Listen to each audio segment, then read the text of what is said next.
Sa mundo pa rin ng palakasan umarangkada na ngayon ang tagisan ng galing sa iba't ibang sports ng mga kabataan sa Cordillera Region. Ito'y sa Caraa 2026 kung saan pipiliin ang mga magiging pambato ng rehiyon sa palarong pambansa. Si Christine Bornolia sa Baway sa sentro ng balita. I will now declare the 2026 Caraa Meet open. Mabuhay ang 2026 Caraa Meet! Opisyal nang binuksan ng Caraa 2026 sa La Trinidad, Benguet. Pinangunahan ng mahigit 7,000 delegado mula sa iba't ibang lalawigan at lungsod ng Cordillera Administrative Region ang parada. Bumuhos ang suporta ng kani-kanilang lokal na pamahalaan sa mga atleta. Gaganapin ang karamihang sporting event sa Benguet Sports Complex sa Wangan, La Trinidad.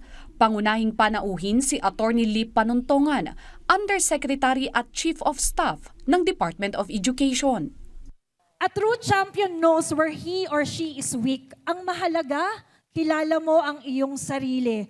Alam mo ang iyong kahinaan, pero mas alam mo kung saan ka malakas. Cordillerans, we are warriors. And the strongest warriors are not those who never fall. They are the ones who rise again.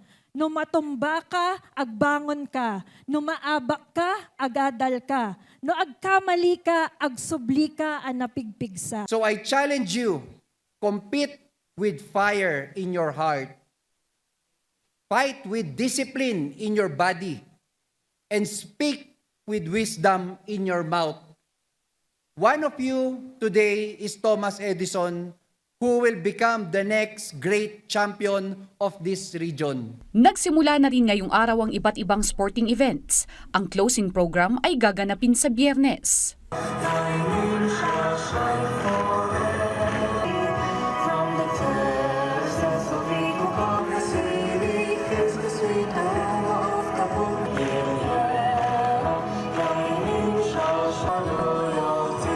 Sa nasabing paligsahan, pipili ng mga atletang lalahok sa palarong pambansa ngayong taon, nakakatawan sa Cordillera Administrative Region.